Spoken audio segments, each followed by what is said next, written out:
विश्याचार्यन जगद्वन्दन विवेकानंद रूपिणं वीरेश्वराद समुत्पन्नं सप्तर्षि मंडलागतम् ज्ञान भक्ति प्रदातारं पद्याक्ष गौरवीरम् ध्यायोदेवं ज्योतिपुञ्जं लोककल्याणकारिणम् परतत्तेषदालीन रामकृष्ण समगाय यो धर्म स्थापनरतो वीरैशं तं नमाम्यहम् वीरैशं तं नमाम्यहम् रामकृष्ण प्रणमामि।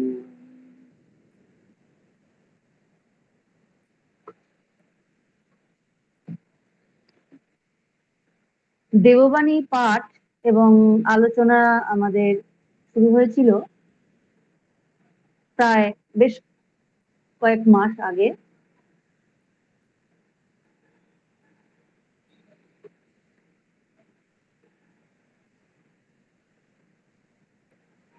স্বামীজির এই দেববাণী পাঠ এবং আলোচনার মধ্যে দিয়ে আমরা সমৃদ্ধ হচ্ছি।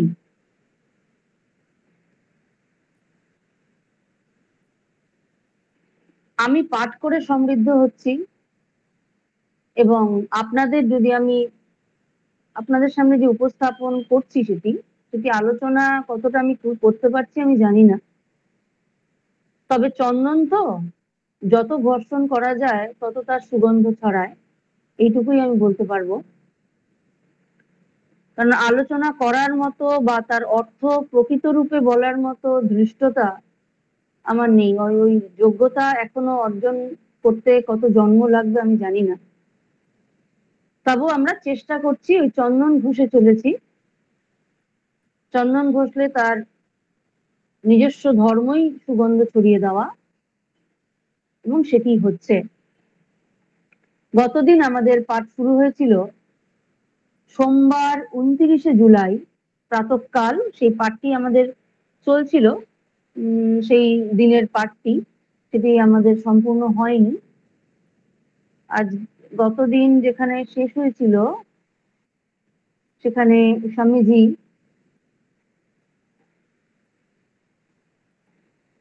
মায়া এবং তার অন্তর্গত নাম রূপ আবরণের অন্তর্গত, মায়ার অন্তর্গত যে জগৎ বা যার মধ্যে আমরা রয়েছি সেই সম্পর্কে আলোচনা করছিলেন। স্বামীজি বলছেন এগুলি যেন দূরবীনের কাচের উপরের দাগ, আবার যেমন সূর্যের আলোক দ্বারাই আমরা এই দাগগুলিকেই দেখতে পাই, সেইরূপ ব্রহ্মরূপ সত্য বস্তু পশ্চাতে না থাকলে আমরা মায়াটাকে দেখতে পেতাম না।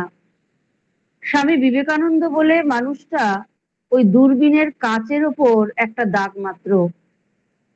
প্রকৃত আমি সত্য স্বরূপ অপরিণামী আত্মা, আর কেবল সেই বস্তু, আর কেবল সেই সত্য বস্তুই আমাকে অর্থাৎ নাম রূপাত্মক স্বামী বিবেকানন্দকে দেখতে সমর্থ হয়েছে। প্রত্যেকটি ভ্রমেরও সারসত্তা আত্মা। আর যেমন সূর্য কখনো ওই কাচের উপরের দাগগুলির সঙ্গে এক হয়ে যায় না, দাগগুলি আমাদের দেখিয়ে দেয় মাত্র, সেই রূপ আত্মাও কখনোই নাম রূপের সঙ্গে মিশিয়া যান না। আমাদের শুভ ও অশুভ কর্মসমূহ এই দাগগুলিকে যথাক্রমে কমায় বা বাড়ায় মাত্র, কিন্তু তারা আমাদের অন্তর্যামী ঈশ্বরের উপর কোনো প্রভাব বিস্তার করতে পারেন না।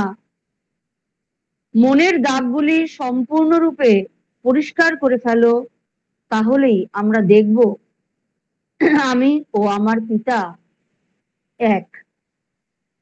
এখানে স্বামীজি বলছেন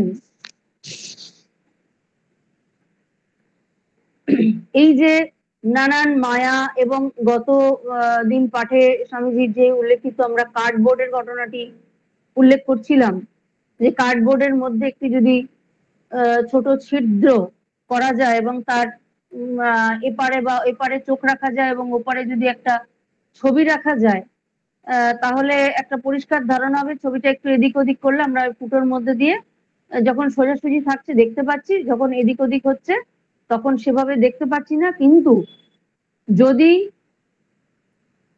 ফুটোটি বড় করতে থাকি তখন ওপরের ছবিটি আমাদের কাছে আরো স্পষ্ট এবং আরো ওটাকে আমরা বিস্তারিত ভাবে দেখতে পাই। এখানে স্বামীজি বলছেন এইগুলি যেন দূরবীনের কাচের উপর দাগ। একটা দূরবীন নিয়ে যদি আমরা বসি, আমরা দূরবীন কেন ব্যবহার করি? দূরবীন আমরা ব্যবহার করি দূরের বস্তুটিকে কাছে দেখার জন্য। অর্থাৎ কোনো বস্তুকে হয়তো আমরা দূরে রয়েছে দেখতে পাচ্ছি না, আর অস্পষ্ট লাগছে, ছোট লাগছে, সেটিকে আমরা দেখতে চাইছি স্পষ্ট করে, তাই দূরবীন চোখে লাগানো হলো। কিন্তু দূরবীনের কাচের উপরের একটি দাগ, সেই দাগটি খুব ছোট হলেও, খুব ছোট, সূক্ষ্মাতি সূক্ষ্ম হলেও আমরা দূরবীনের এপারে যদি চোখ রাখি দেখবো একটা বড় স্পট বা একটা বড় দাগ কাচের ওপর যেন রয়েছে। দূরবীনটা ঘুরিয়ে দেখছি, কোথায় দেখছি দাগটা রয়েছে, ছোট্ট সামান্য একটা আঁচড়ের মতো দাগ, তেমন কিছু তো নয়। আবার ঘুরিয়ে দেখছি, ভাবতে মনে হচ্ছে কত বড়, যেন একটা বড় লাঠি চোখের সামনে পড়ে আছে, বা বড় একটা অবস্ট্রাক্ট কিছু একটা এরকম দাগ, একটা মোটা দাগ পড়ে রয়েছে। আবার সেটাকে ঘুরিয়ে আমরা পরিষ্কার করার চেষ্টা করে যখন দেখলাম তখন দেখলাম না, দাগটা চলে গেছে। কিন্তু দাগটাকে যখন আমরা সচক্ষে দেখছি তখন সেটি কিন্তু একটা সামান্য আঁচড়ের মতো দাগ। স্বামীজি বলছেন যে এই যে মায়ার উপরে, মহামায়ার জগতে যে ঘটনাগুলো আমরা দেখতে পাচ্ছি এগুলো আর কিছুই নয়, এগুলো একটি ছোট দাগ মাত্র দূরবীনের কাচের উপর। এবং এই দাগটা আমরা কেন দেখতে পাচ্ছি? কারণ তার ওপারে, মানে দূরবীনটা যদি ওই কাচটিকে আমরা কালো পর্দা দিয়ে বা কালো কোনো বস্তু দিয়ে আটকে দিতাম, তখন আমরা না দূরবীনের ওপারের বস্তুটা কিছু দেখতে পেতাম, না দাগটাকে দেখতে পেতাম। কিন্তু যখনই ওই ঢাকনাটা খুলে নেওয়া হলো তখন দূরবীনের ওপরে কি আছে, দূরে কি আছে দেখতে পাচ্ছি এবং দাগটাকে দেখতে পাচ্ছি। স্বামীজি বলছেন যেমন সূর্যের আলোকের দ্বারাই আমরা এই দাগগুলোকেই দেখতে পাই, সেইরূপ ব্রহ্মরূপ সত্য বস্তুর পশ্চাতে না থাকলে আমরা মায়াটাকেও দেখতে পেতাম না। অর্থাৎ মায়ায় আমরা যা দেখছি, যা ঘটনা দেখছি, যা মানুষ, বস্তু, প্রকৃতি, গাছপালা, সূর্য, চন্দ্র, ব্রহ্মাণ্ড যা দেখতে পাচ্ছি তার পিছনে রয়েছেন সেই ব্রহ্ম বস্তু। স্বামী বিবেকানন্দ বলে যে মানুষটাকে দেখা যাচ্ছে, স্বামীজি নিজেই বলছেন যে স্বামী বিবেকানন্দ নামে যে মানুষটাকে তোমরা দেখতে পাচ্ছ, ওই দূরবীনের কাচের ওপর এটি একটি দাগ মাত্র। তোমরা ওকে দেখতে পাচ্ছ কেন?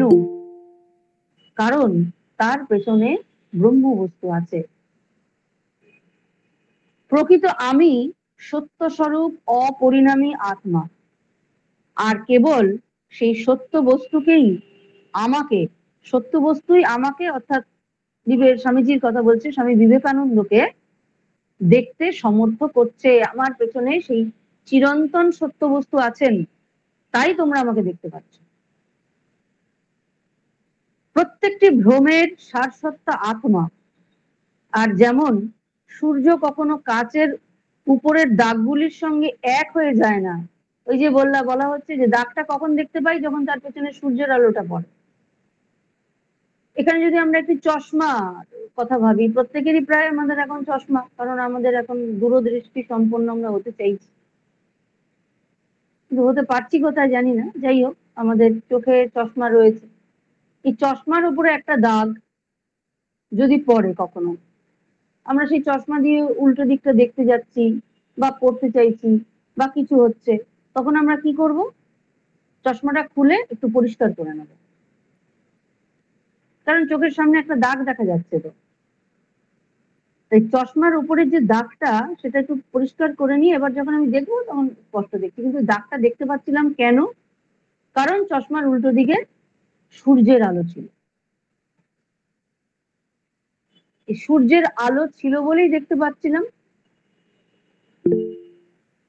চশমাটা যদি কালো রং করে দেওয়া হতো বা কালো কাপড় দিয়ে ঢেকে দিত তখন কিন্তু দাগটাও আমরা দেখতে পারতাম না। উল্টো দিকে চশমার বাইরে যে জগৎ বা যে সূর্যের আলো সেটাও দেখতে পাচ্ছি না, তখন ওই দাগটাও আমরা দেখতে পেতাম না। সেখানেই বলছেন যে এই যে তুমি দেখছো স্বামী বিবেকানন্দকে, এটি একটি দাগ, কিন্তু পেছনে কে আছে? ব্রহ্ম আছে। সূর্যের চোখের ওপর চশমার দাগটা দেখতে পাচ্ছ কেন? কারণ তার পেছনে সূর্য রয়েছেন। এরপর বলছেন আমাদের শুভ ও অশুভ কর্মসমূহ এই দাগগুলিকে যথাক্রমে কমায় বাড়ায় মাত্র, কিন্তু তারা আমাদের অন্তর্যামী ঈশ্বরের উপর কোনো প্রভাব বিস্তার করতে পারে না। মনের দাগগুলি সম্পূর্ণরূপে পরিষ্কার করে ফেলো, তাহলে আমরা দেখব আমি ও আমার পিতা এক। অর্থাৎ ওই দাগটিকে যদি পরিষ্কার করে ফেলা যায়, উল্টো দিকে সূর্যটাকে আমরা দেখতে পাবো। দূরবীনের উল্টো দিকে সূর্য যে রয়েছে সেটিকে আমরা দেখতে পাবো। আমরা নাম এবং রূপ, ওই দাগগুলি হচ্ছে নাম এবং রূপের প্রতীক, সেটাকে সরিয়ে ফেলি, কিচ্ছু নেই, কোনো নাম নেই, কোনো রূপ নেই, কোনো সীমা নেই, কোনো আকার নেই, কোনো রং নেই, পরিষ্কার করে ফেলছি ওটা। পেছনে যে দাঁড়িয়ে আছেন তিনি হচ্ছেন সূর্য, অর্থাৎ তিনি হচ্ছেন ব্রহ্ম। এরপর বলছেন আগে আমাদের অনুভূতি হয়, যুক্তি বিচার পরে এসে থাকে। আমাদের এই অনুভূতি লাভ করতে হবে, আর এই প্রত্যক্ষ অনুভূতি হলো বাস্তবিক ধর্ম। কোনো ব্যক্তি শাস্ত্র, ধর্মমত বা অবতারের কথা কখনো না শুনে থাকতে পারে, কিন্তু তার যদি প্রত্যক্ষ অনুভূতি হয়ে থাকে তবে আর কিছু দরকার নাই। স্বামীজি বলছেন যে আগে আমাদের অনুভূতি হয়, ফিল হয়। একটা ছোট্ট শিশু খুব ঠান্ডা অনুভব করছে, মা তাড়াতাড়ি এনে তাকে একটা সোয়েটার পরিয়ে দিল এবং তাকে একটা চাদর পরিয়ে দিল এবং তাকে বললো এটা পরে থাকো। ছোট্ট মেয়ে জানে না হয়তো কাকে গরম বলে, ছোট্ট একেবারে 2-3 বছরের মেয়ে, বললো একে শীত বলে। মা বলছেন এই যে তোমার লাগছে, ফিলিং হচ্ছে তোমার, এটা হচ্ছে শীত, ঠান্ডা। তার জ্ঞান হলো বা তার যুক্তি বিচার এলো, ও আছে একে ঠান্ডা বলে। অর্থাৎ আমি যদি এই সোয়েটারটা পরে থাকি তাহলে এই যে আমার একটা শরীরে কষ্ট হচ্ছে সেটা থেকে বাঁচবো, আর যদি সোয়েটারটা খুলে ফেলি তাহলে বাঁচবো না, তাহলে আমার ঠান্ডা লাগবে। যুক্তি বিচার এসে গেল তার মনে। আমাদের এই অনুভূতি লাভ করতে হবে, আর এই প্রত্যক্ষ অনুভূতি হলো বাস্তবিক ধর্ম। কোনো ব্যক্তি শাস্ত্র, ধর্মমত বা অবতারের কথা নাই বা শুনতে পারে, শুনছে না, তার ভালো লাগে না, কিন্তু তার যদি প্রত্যক্ষ অনুভূতি হয়ে থাকে, অর্থাৎ তার যদি অনুভূতি এসে যায়, প্রত্যক্ষ অনুভূতি আমরা এর আগের দিন আলোচনা করেছি কি, তার যদি প্রত্যক্ষ অনুভূতি এসে যায় তবে তাকে আর কিছু পড়ার দরকার নাই। চিত্ত শুদ্ধ করো, এই হচ্ছে ধর্মের সার কথা। এক এবং একমাত্র কথা কি? চিত্তকে শুদ্ধ করো, এই হচ্ছে ধর্মের সার কথা। আর আমরা নিজেরা যতক্ষণ না মনের ওই দাগগুলো দূর করছি ততক্ষণ আমরা সত্য স্বরূপকে ঠিক ঠিক দর্শন করতে পারি না। শিশু কোথাও কোনো পাপ দেখতে পায় না, কারণ বাইরের পাপ পরিমাণ নির্ণয় করবার কোনো মাপকাঠি তার নিজের ভেতর নাই।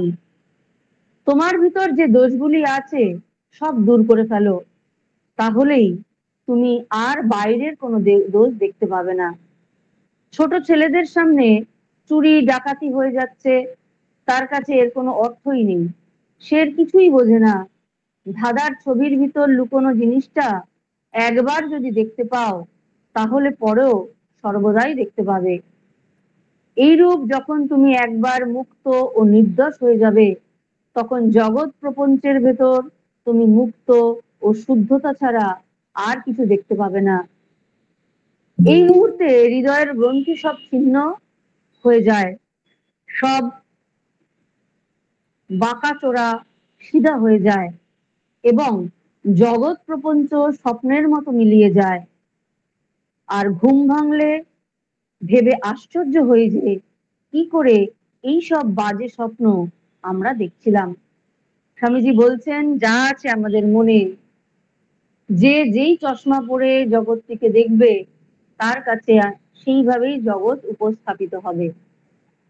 একটা কথায় আমরা শুনেছি, এর আগেও অনেকবার এই কথাটি উল্লেখ হয়েছে, বা এটি যেন বহুদিনের একটা প্রচলিত কথা, যে ভগবান কেমন যার মনে যেমন।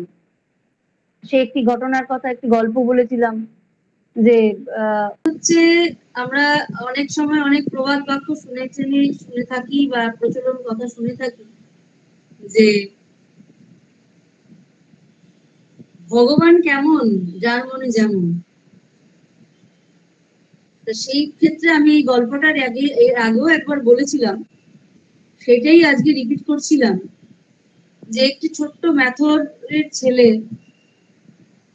সে রোজ দেখে যে গুরুগৃহে ছোট ছোট ব্রাহ্মণ পুত্র, রাজার পুত্র, মন্ত্রী পুত্র, সেনাপতি পুত্ররা শিক্ষা গ্রহণ করে। তারা বেদ উপনিষদ পাঠ করছে, তারা মন্ত্র দীক্ষা পেয়েছে, তারা নানাভাবে নিজেদেরকে সমৃদ্ধ করছে এবং ধীরে ধীরে তারা সুন্দর নিয়মানুবর্তী জীবন এবং একটা আদর্শ জীবন লাভ করছে। এবং তাদের মুখের যে ভাব বা জ্যোতি বা যে প্রশান্ত মুখের যে একটা ছটা, সেটি ওই ম্যাথর ছেলেটি দেখতে পাচ্ছেন যে ধীরে ধীরে ধীরে ধীরে তাদের একটা অদ্ভুত রকমের পরিবর্তন আসছে চেহারায়, আচরণে, প্রকৃতিতে, প্রবৃত্তিতে, সংস্কারে। সেটি দেখে ম্যাথর পুত্রের খুব স্বাদ হয় যে সেও গুরুর কাছ থেকে দীক্ষা নেবে। কিন্তু ম্যাথর পুত্র, তার তো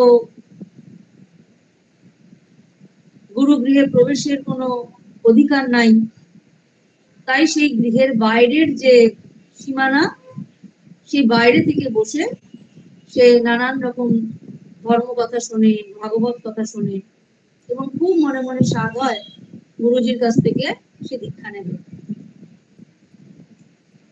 এরপর একদিন ভোরবেলা সূর্য উঠছে, পূর্বের আকাশ প্রায় লাল হয়ে গিয়েছে, শান্ত জাহ্নবী গঙ্গা কুলকুল করে বয়ে চলেছেন, আর গুরুদেব সেখানে স্নানের নিমিত্তে আসছেন। ছোট্ট ম্যাথর পুত্র গুরুদেবের সঙ্গে সঙ্গে আসছে। গুরুদেব স্নানে নেমেছেন, স্নানাদি সেরে, আহ্নিকাদি সেরে যখন উঠছেন, তখন সে সামনে এসে বলছে যে গুরুদেব, আমাকে আপনার শিষ্য করে নিন, আপনার কাছে আমি প্রার্থনা করছি আপনি আমাকে শিষ্য করে নিন, আমাকে দীক্ষা দান করুন, আমাকে শিক্ষা দান করুন। কিন্তু কোনোভাবেই গুরুদেব রাজি হচ্ছে না। বলছেন, তুই ম্যাথর পুত্র, তুই নিচু জাত, তোকে আমি যদি দীক্ষা দিই আমার জাত কুল মান সব যাবে, আমাকে মহাপাতক হতে হবে, তুই যা এখন এখান থেকে। সে বলছে, গুরুদেব আমি তো আপনার শরণাগত, আমাকে আপনি দীক্ষা মন্ত্র দান করুন, আমি ঈশ্বর পথে চলতে চাই, আমাকে ঈশ্বরের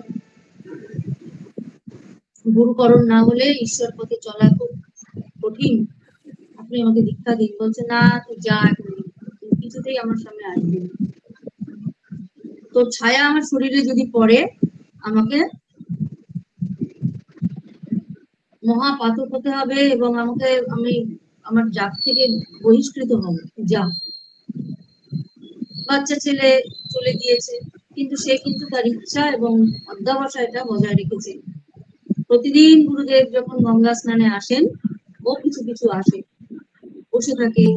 আবার যখন গুরুদেব ফিরে যায়, তখন আবার তাকে বলছেন যে গুরুদেব আমাকে দীক্ষা দিন, আমাকে আপনার শরণাগত করে রাখুন, আমার ঈশ্বরের নাম দিন, ঈশ্বর নাম করার আমার বড়ই ইচ্ছা, এই পথে হাঁটার বড় ইচ্ছা। গুরুদেব তো কিছুতেই রাজি হচ্ছেন না। এইভাবে দিনের পর দিন চলছে। একদিন ছেলেটি গুরুদেবের ফেরার পথে একেবারে মুখের সামনে এসে সে দাঁড়িয়ে পড়ে, বলছে আজ আমি আপনার পথ ছাড়বো না, আমাকে আজকে মন্ত্র দীক্ষা দিতেই হবে, আজকে আমাকে ঈশ্বরের নাম দিতেই হবে। কি নামে ধরে তাকে ডাকলে তাকে আমি পাবো, আমাকে আপনি বলবেন, তারপর আজকে আমি ছাড়বো। গুরুদেব বলছে আরে আরে তুই ছাড়, আমার এখন অনেক কাজ, আমাকে গিয়ে টোল খুলতে হবে, আমাকে গিয়ে পূজা অর্চনাদি করতে হবে, নানান ভাবে নানান কাজ রয়েছে, কর্মগ্রন্থ পাঠ চর্চা এসব করতে হবে, তুই ছাড়। এই সূর্য মাথার উপর উঠে গেলে আমার মহাপাতক হবো, তুই চলে যা। বলছে না, আজকে তো আপনার পথ আমি ছাড়বেন, আপনাকে আজকে আমাকে দীক্ষা দিতেই হবে। এই করে বেশ কিছুক্ষণ সেও ছাড়বে না এবং গুরুদেবও তাকে দীক্ষা দেবে না। এই করতে করতে বেশ কিছুটা যখন বেলা হয়ে এসছে, তখন গুরুদেব খুব বিরক্ত, খুব রেগে গিয়ে বলছেন বরাহ, বলে তিনি সেখান থেকে চলে গেছে। এই যে শিশুটি বা বালকটি, সে ভাবলো যে এই তো গুরুদেব আমাকে ঈশ্বরের নাম দিয়ে দিয়েছেন, বরাহ। সেই বরাহ নামটি একেবারে বীজ মন্ত্র মনে করে তার কুটিরে ফিরে গেছে। একটি ছোট্ট বট পাতার মধ্যে তার সাধ্য মতো যতটুকু ফল দেওয়ার সেটি সামান্য নৈবেদ্য সাজিয়ে পানীয় জল রেখে একনিষ্ঠ ভাবে বরাহ বরাহ বরাহ বরাহ বলে জপ করে চলেছে। এইভাবে দিনের পর দিন, মাসের পর মাস চলেছে, হয়ে যাচ্ছে, প্রায় 1 বছর হতে চায়। সেই সময় সেই গুরুদেব হঠাৎ তার মনে হলো, এই যে ছেলেটিকে আমি তিরস্কার করে চলে এসেছিলাম, কোথায়? তাকে তো আর দেখতে পাই না, সে কোথায়?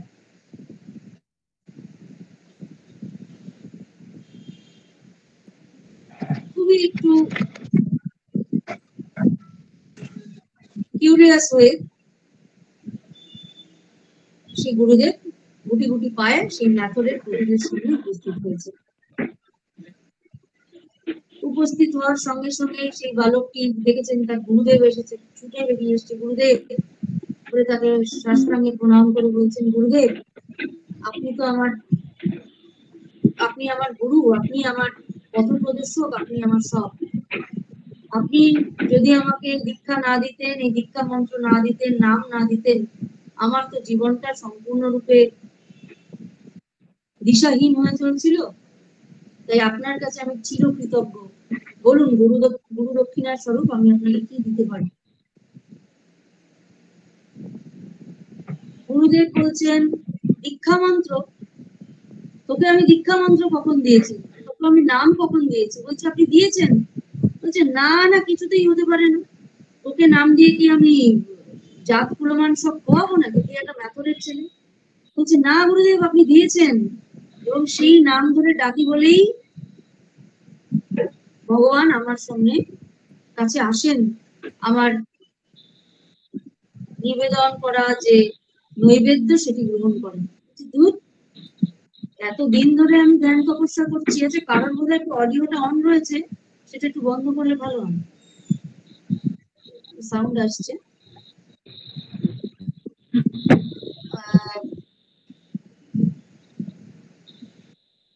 কি আবল তাবল তুই কথা বলছিস, হতেই পারে না। বলছি না গুরুদেব, আপনি বিশ্বাস করুন, ভগবান আমার কাছে আসেন, এবং আমার দেওয়া নৈবেদ্য আমি সামান্য কিছুই দিতে পারি, কখনো বনের ফুল ফল, এর ভিন্ন আমি তো কিছু দিতে পারি না, আমার তো কিছু নাই।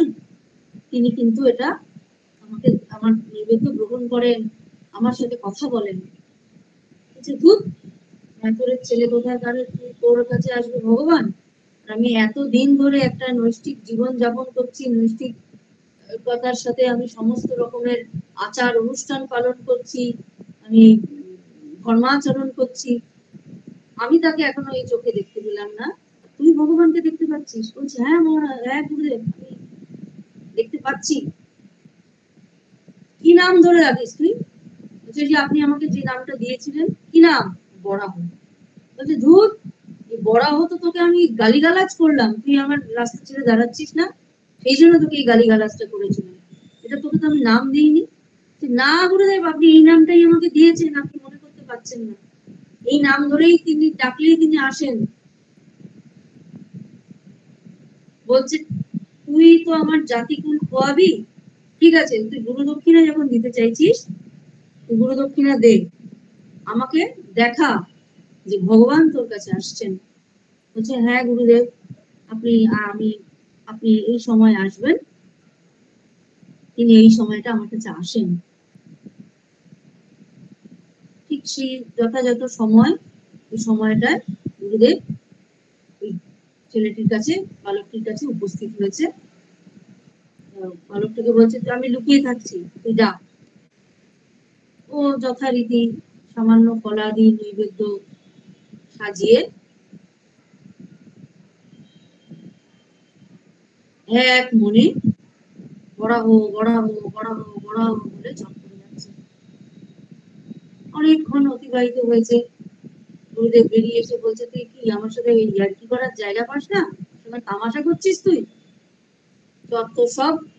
বলছে আপনি আর একটু অপেক্ষা করুন, আমাকে গুরু দক্ষিণাটা দিতে দিন গুরুদেব, আর এতটুকু সময় আমার জন্য আপনি দিন আমাকে, আপনি থাকুন, আমার ভগবান আমার কাছে আসবে।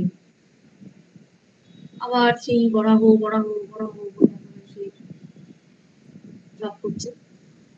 হঠাৎ দেখছেন চারিদিক আলোকিত করে একটি বরাহ, সোনালী রঙের একটি বরাহ সেইখানে এসে উপস্থিত হয়েছে।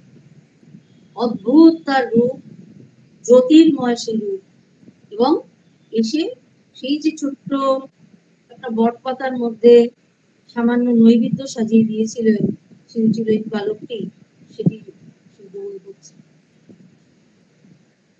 গুরুদেব তো দেখে অবাক, এ আমি কি দেখি, অবাক বিস্মিত, বাক রুদ্ধ হয়ে গিয়েছে তার। বলছে এই আমি কি দেখছি, যে ভগবান তুমি বরাহ অবতারে পৃথিবীতে এসেছিলে পৃথিবীকে রক্ষা করার জন্য, আমি নিজের অজান্তেই ওকে গালির রূপে ওটা আমি দিয়েছি, এবং সেই ভক্তি সহকারে এটিও জপ করায় তুমি সেখানে তার কাছে উপস্থিত হয়েছে। ওর ভক্তি হচ্ছে নিষ্কলুষ সরল ভক্তি, যা আমার কখনো হয়নি, বলে সে হাউ হাউ করে কাঁদতে কাঁদতে উপস্থিত হয়েছে। এবং দেখছেন যে ভগবান সেই নৈবেদ্য গ্রহণ করলেন, আবার সেই একটি জ্যোতির বলয়ের মধ্যে তিনি চলে গেলেন।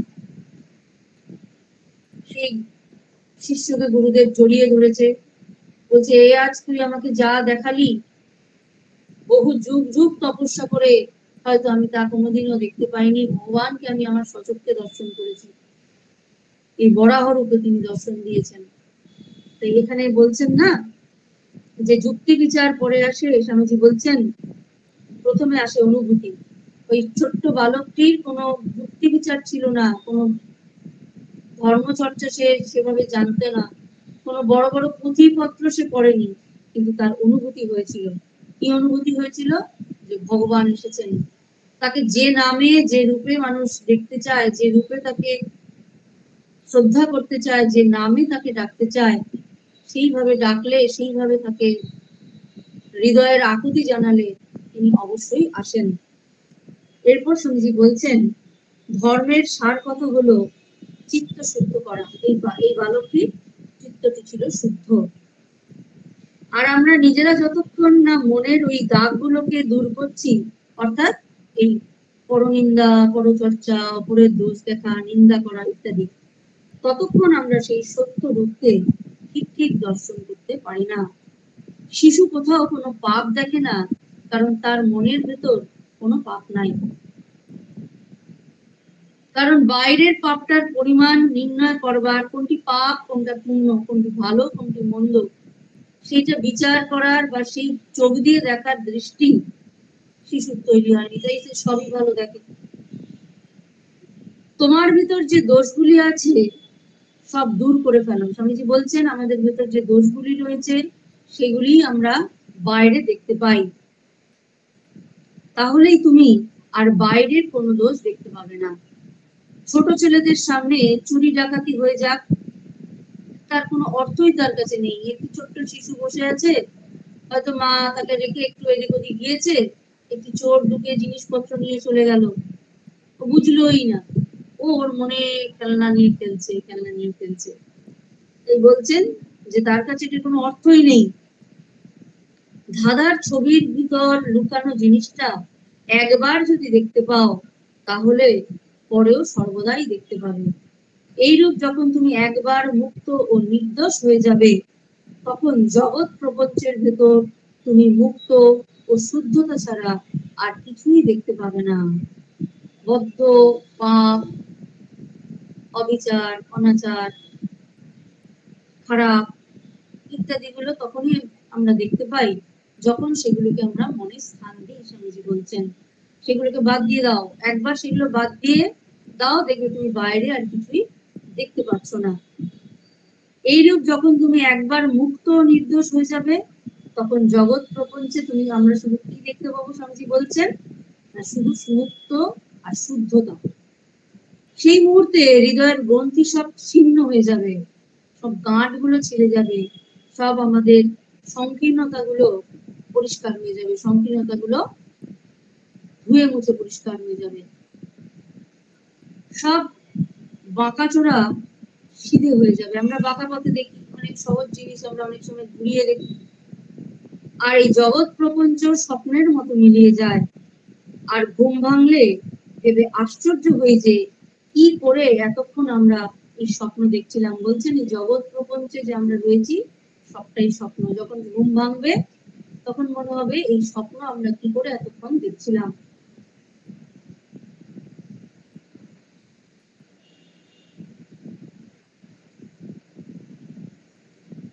যাকে লাভ করলে পর্বত প্রমাণ দুঃখ হৃদয়কে বিচলিত করতে পারে না, তাকে লাভ করতে হবে।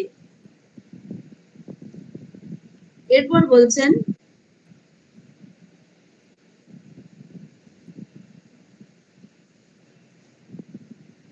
বলছেন জ্ঞান কুঠার দ্বারা দেহ মন রূপ চক্রদ্বয়কে পৃথক করে ফেলো, তাহলেই আত্মা মুক্ত স্বরূপ হয়ে পৃথক ভাবে দাঁড়াতে পারবে। যদিও পুরাতন বেগে তখনও দেহ মন রূপ চক্র খানিকক্ষণের জন্য চলবে, তবে তখন চাকাটি সোজাই চলবে, অর্থাৎ এই দেহ মনের দ্বারা তখন শুভ কার্যই হবে। যদি সেই শরীরের দ্বারা কিছু মন্দ কার্য হয়, তাহলে যেন সে ব্যক্তি জীবন মুক্ত নয়। যদি সে আপনাকে জীবন মুক্ত বলে দাবি করে, তবে সে মিথ্যা কথা বলছে। এটাও বুঝতে হবে যে যখন চিত্ত শুদ্ধ দ্বারা চক্রের বেশ সরল গতি এসে গেছে, সেই সময় তার উপর কুঠার প্রয়োগ সম্ভব। সকল শুদ্ধিকর কর্মই জ্ঞাতসারে বা অজ্ঞাতসারে ভ্রম বা অজ্ঞানকে নষ্ট করে। অপরকে পাপী বলাই সবচেয়ে গণিত কাজ। ভালো কাজ না জেনে করলেও তার ফল একই প্রকার হয়, তা বন্ধন মোচনের সহায়তা করে। বলছেন জ্ঞান কুঠার দ্বারা দেহ মনের যে চক্রদ্বয় পৃথক করে ফেলো। জ্ঞান কুঠার, তা পাবো কোথায়? তা পাবো ধর্মচর্চা, সৎসঙ্গ, সৎগ্রন্থ পাঠ, সাধু সঙ্গ ইত্যাদির মধ্যে দিয়ে।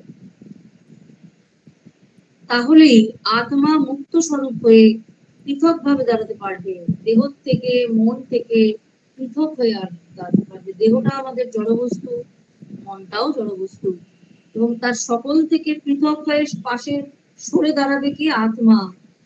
যখন তুমি আত্মা রূপে সরে দাঁড়াতে পারবে, তখন দেখতে পাবে সেই দেহ এবং মন দুটোই জড়বস্তু এবং সদা পরিবর্তনশীল। তবে তখন চাকাটি সোজাই চলবে, অর্থাৎ দেহ মনের দ্বারা তখন শুভ কার্যই হবে। যদি ওই গতদিন বলা হচ্ছিল যে সাক্ষী দ্রষ্টার মতো হয়ে থাকতে হবে, দেহ মনটা যেন জড়বস্তু, আমার যন্ত্র, তা দিয়ে আমি কাজ করছি, আর কিছুই না। যখন সেটা হবে, তখন যে দেহ আর মনটা থাকবে জড়বস্তু বলেও, সেটি দ্বারা শুধুই ভালো কর্ম হবে, খারাপ কর্ম হতেই পারে না, করাই যাবে না। যখন এই আত্মা এই দেহ মন থেকে সরে দাঁড়িয়ে নিজেকে সাক্ষী দ্রষ্টা রূপে নিজেকে আমরা অনুভব করতে পারবো। যদি সেই শরীরের দ্বারা কিছু মন্দ কার্য হয়, তাহলে যেন সে ব্যক্তি জীবন মুক্ত নয়। যদি সে আপনাকে জীবন মুক্ত বলে দাবি করে, তবে সে মিথ্যা কথা বলছে। যদি কেউ খারাপ কাজ করে এবং বলে আমি আত্মা স্বরূপ, অহং ব্রহ্মাস্মি, আমি নিজেকে আত্মা ছাড়া কিছু ভাবি না, ইত্যাদি ইত্যাদি, কিন্তু সে নানান কুকর্ম করে বেড়াচ্ছে, তা বুঝতে হবে সে মিথ্যা কথা বলছে। তার মধ্যে এখনো দেহবোধ, জড়বোধ, কামনা বাসনাগুলি পূর্ণ মাত্রায় রয়েছে। এটাও বুঝতে হবে যে তখন চিত্ত শুদ্ধি দ্বারা চক্রের বেশ সরল গতি যখন হয়, সেই সময় তার উপর কুঠার প্রয়োগ করো, এই জ্ঞান কুঠার। যখন বেশ শুদ্ধ বুদ্ধি একটা এসেছে, তখন দেহ মনের ওপর কুঠার প্রয়োগ করো।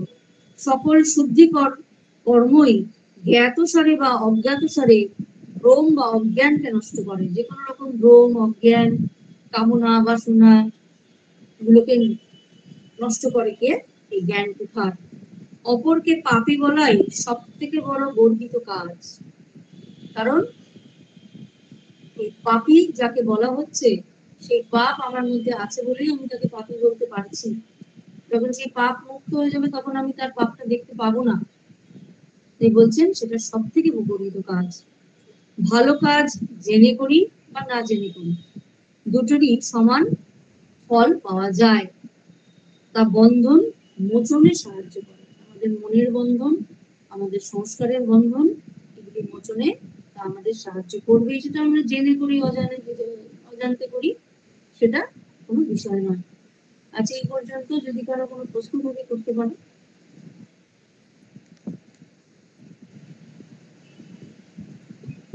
এতক্ষণ মুগ্ধ হয়ে আমরা মায়ের পার কর্ণগোচর করলাম।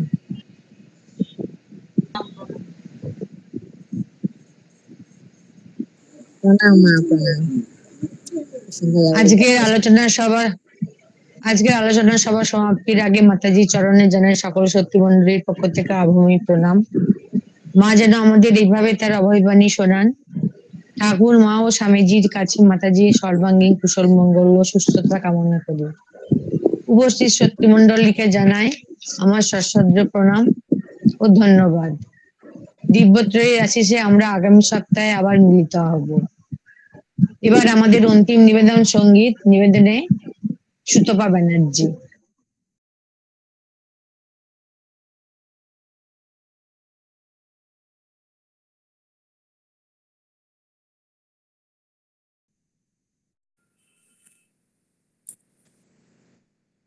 দিব্যত্রয়ীর চরণে আভূমি লুণ্ঠিত প্রণাম জানাই। মাতাজিকে আমার সশ্রদ্ধ প্রণাম জানিয়ে আমি একটি আগমনী গান পরিবেশন করছি, যেটি আমাদের স্বামীজি খুবই গাইতেন মাঝে মাঝে। গিরি গিরি গণেশ আমার শুভকারী রে, গিরি গণেশ আমার শুভকারী, গিরি গণেশ আমার শুভকারী হে, গিরি গণেশ আমার শুভকারী। পূজে গণপতি পেলাম হই মবতী, পূজে গণপতি পেলাম হই মবতী, চাঁদের মালা যেন চাঁদ সারি সারি। শুভকারী, গিরি গণেশ আমার শুভকারী রে, গিরি গণেশ আমার শুভকারী, গিরি গণেশ আমার শুভকারী রে, গিরি গণেশ আমার শুভকারী। বিল্ল বৃক্ষ মূলে পাতিয়া বোধন, গণেশের কল্যাণে গৌরীর আগমন। বিল্ল বৃক্ষ মূলে পাতিয়া বোধন, গণেশের কল্যাণে গৌরীর আগমন। ঘরে আনব চণ্ডী, কর্ণে শুনব চণ্ডী, ঘরে আনব চণ্ডী, কর্ণে শুনব চণ্ডী। আসবে কত দণ্ডী, জটা জুটো ধারে, গণেশ আমার শুভকারী হে, গিরি গণেশ আমার শুভকারী, গিরি গণেশ আমার শুভকারী রে, গিরি গণেশ আমার শুভকারী। মেয়ের কোলে মেয়ে দুটি রূপসী, লক্ষ্মী শরতের শরতের শশী। মেয়ের কোলে মেয়ে দুটি রূপসী, লক্ষ্মী সরস্বতী শরতের শশী।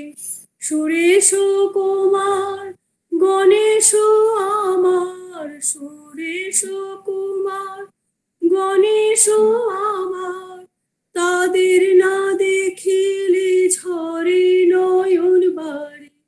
সুরেশ কুমার গণেশ আমার, তাদের না দেখিলে ঝরে নয়ন বাড়ি। গণেশ আমার শুভকারী রে, গিরি গণেশ আমার